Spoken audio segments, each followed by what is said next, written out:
Tuhan kami yang penuh kasih, sementara kami mempelajari firman Tuhan, bukakanlah hati dan pikiran kami melalui pimpinan Roh Kudus Tuhan, sehingga kebenaran itu terang di dalam hidup kami.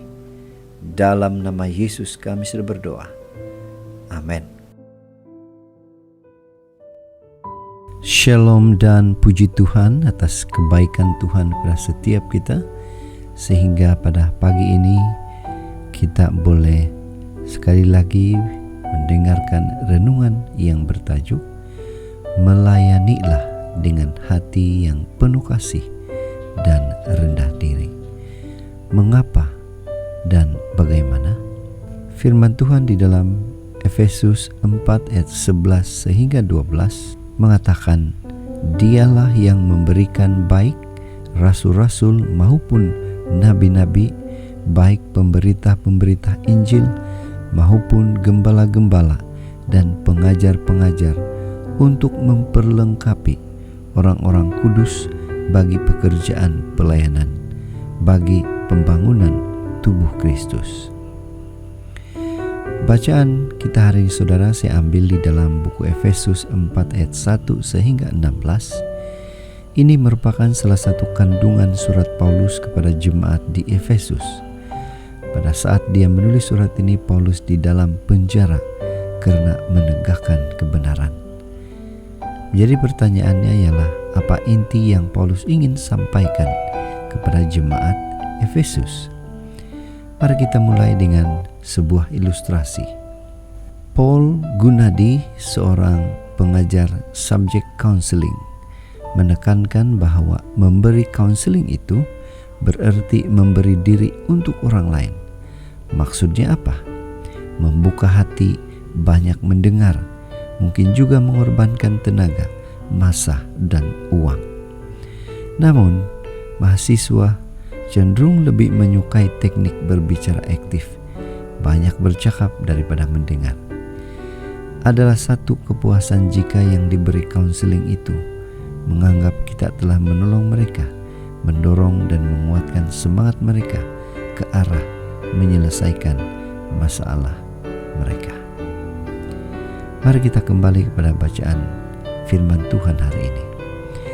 Salah satu hal dalam jemaat Efesus ini ialah adanya kecenderungan untuk bangga kepada diri sendiri karena memperoleh karunia-karunia roh. Rasul Paulus mengingatkan jemaat bahwa karunia itu diberikan oleh Yesus Kristus untuk tujuan mulia, yaitu untuk membangun tubuh Kristus. Anggota jemaat yang merasa mendapat karunia melayani memang cenderung merasa diri penting. Akibatnya, ada kemungkinan mereka justru mengabaikan keperluan sesungguhnya dari orang yang dilayani itu.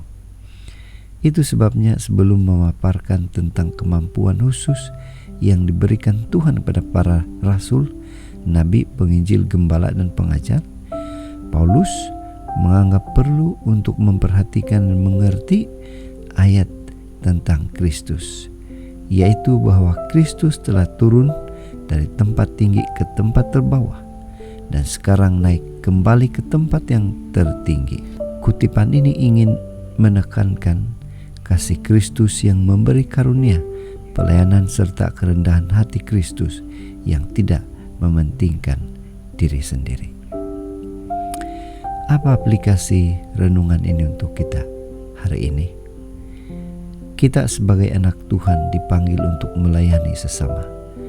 Namun, apabila kita diberi karunia untuk melayani, ingatlah bahwa tujuan pemberian itu adalah untuk pembangunan tubuh Kristus. Kita diminta untuk melayani Tuhan dengan penuh kasih dan kerendahan hati, bukan untuk membangun diri atau meninggikan diri. Jadi saudara, pada hari ini mari kita ingatkan diri kita sekali lagi untuk melayani dengan sikap hati seperti Kristus yang penuh kasih dan kerendahan hati. Inilah doa dan harapan kita. Mari kita bersyukur dan berterima kasih kepada Tuhan, karena pastinya Dia akan memberi kemampuan kepada kita untuk melayani orang lain dengan penuh kasih dan rendah diri. Mari tetap setia, tetap semangat, tetap positif untuk melayani dengan penuh rendah diri dan penuh kasih. Tuhan memberkati. Mari kita berdoa. Bapa, terima kasih atas firman yang begitu indah, yang menguatkan kami untuk terus setia kepada Tuhan. Dalam nama Yesus kami berdoa. Amin.